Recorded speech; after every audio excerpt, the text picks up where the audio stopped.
Assalamualaikum warahmatullahi wabarakatuh. Selamat pagi anak-anak. Apa kabar kalian pagi ini? Semoga selalu dalam keadaan sehat ya nak. Sebelum kita mulai belajar, mari kita berdoa terlebih dahulu. Berdoa mulai. Selesai. Anak-anak, kali ini kita akan belajar bahasa Indonesia kelas 3, tema 2, subtema 1 tentang dongeng. Mari anak-anak kita belajar bersama-sama tentang apa itu dongeng. Agar kalian lebih paham, coba kalian perhatikan penjelasan dari Bu Guru berikut ini ya nak ya. Nah ini anak-anak.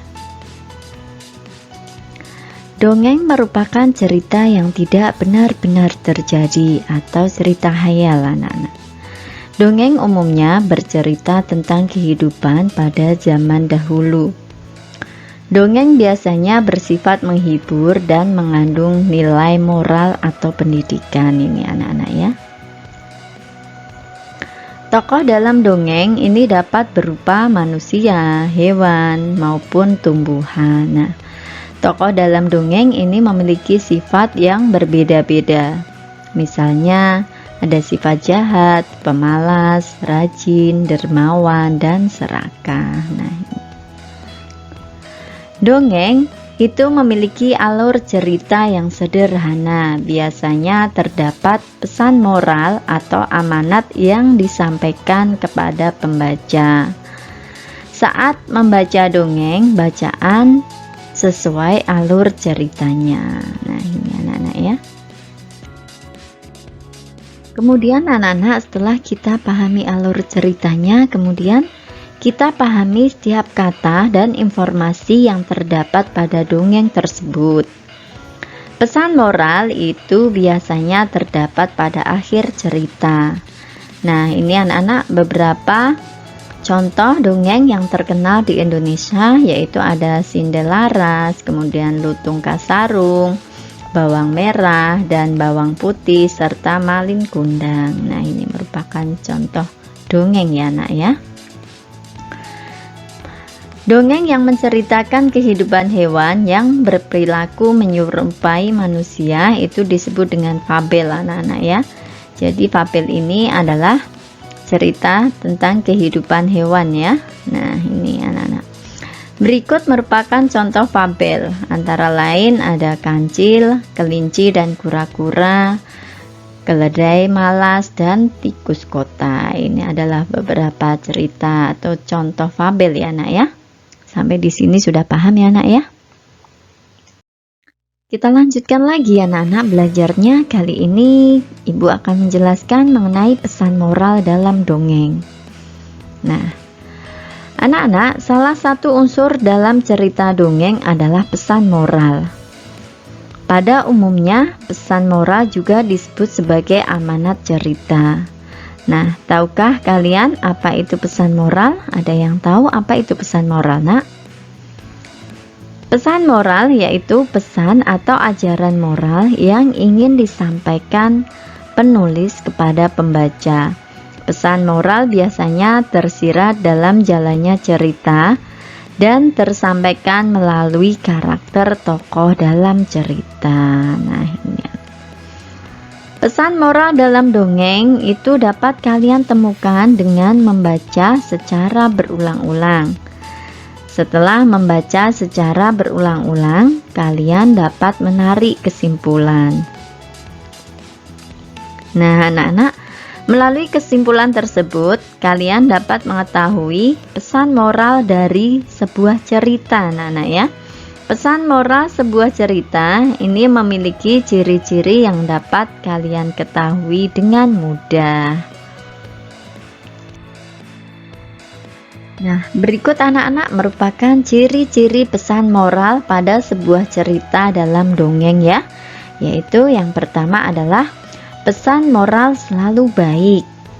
Kemudian dapat dilihat pada akhir cerita. Dan yang terakhir bisa dilihat dari sifat atau karakter tokoh utama. Nah ini anak-anak ya, ada 3 ciri pesan moral pada sebuah cerita dongeng ya anak-anak ya. Ini yang harus kalian hafalkan ya. Anak-anak, masih ingatkah kalian apa itu dongeng? Dongeng merupakan cerita khayalan yang bersifat menghibur. Selain itu, dongeng juga memuat beberapa informasi berupa pesan yang tersampaikan melalui unsur-unsur dongeng. Nah, anak-anak, berikut merupakan unsur-unsur dongeng. Yang pertama adalah tokoh, anak-anak. Tokoh yaitu para pelaku yang ada dalam dongeng, itu disebut tokoh ya, Nak ya. Kemudian yang kedua, latar. Latar yaitu tempat, waktu atau suasana dalam dongeng. Nah, ini. Kemudian yang ketiga, watak tokoh, yaitu sifat tokoh dalam dongeng. Yang keempat, ada alur, yaitu rangkaian peristiwa dalam dongeng, anak-anak ya. Dan yang terakhir adalah pesan atau amanat, anak-anak, yaitu pesan yang ingin disampaikan penulis dongeng kepada pembaca. Nah, ini anak-anak ya. Jadi unsur dongeng itu ada 5, anak-anak. Yang pertama tokoh, yang kedua latar, yang ketiga watak tokoh, yang keempat alur, dan yang kelima pesan atau amanat. Nah, sampai di sini sudah paham ya, Nak ya. Anak-anak, dongeng dibuat ini dengan tujuan untuk menghibur. Oleh karena itu, dongeng sangat cocok untuk dibaca, didengarkan, dan bahkan diceritakan kembali kepada orang lain, baik secara tertulis maupun lisan, anak-anak ya. Berikut adalah cara yang dilakukan untuk menceritakan kembali isi dongeng dengan baik, anak-anak ya. Jadi ada beberapa cara agar kita bisa menceritakan kembali isi dongeng dengan baik. Nih, yang pertama adalah dengarkan atau bacalah dongeng dengan seksama dari awal hingga akhir. Kemudian yang kedua, catatlah tema, tokoh, sifat tokoh, dan latarnya. Kemudian yang ketiga, catat semua peristiwa atau alur yang terdapat dalam dongeng.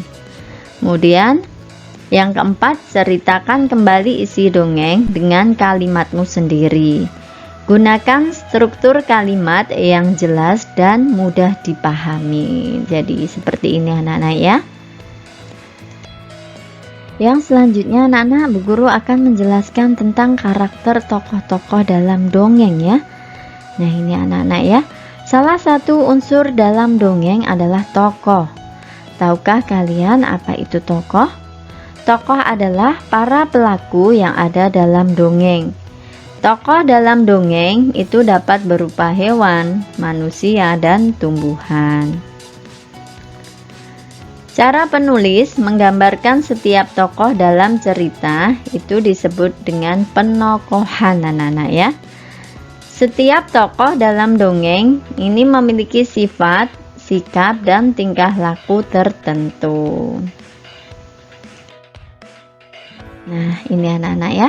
Berdasarkan hal tersebut, terdapat 3 jenis karakter tokoh dalam sebuah dongeng, anak-anak ya. Yang pertama adalah tokoh protagonis, itu adalah tokoh yang berwatak baik, anak-anak ya. Nih, perlu kalian ingat, tokoh protagonis adalah tokoh yang berwatak baik, anak-anak.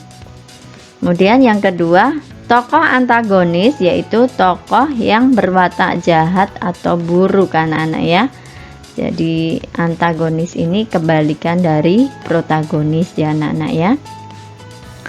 Kemudian yang ketiga, tokoh tritagonis, anak-anak, yaitu tokoh yang sering menjadi penengah antara tokoh protagonis dan tokoh antagonis. Ini anak-anak ya.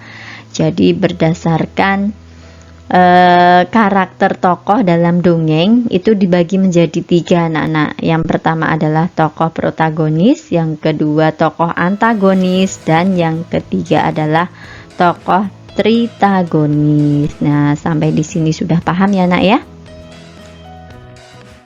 Anak-anak, selain dalam bentuk tulisan, ternyata dongeng juga dapat disajikan dalam bentuk gambar seri. Gambar seri ini merupakan serangkaian gambar yang menceritakan urutan cerita dalam dongeng secara runtut, anak-anak. Dengan mengamati gambar seri yang disajikan, kalian juga dapat menemukan pesan moral dari dongeng tersebut.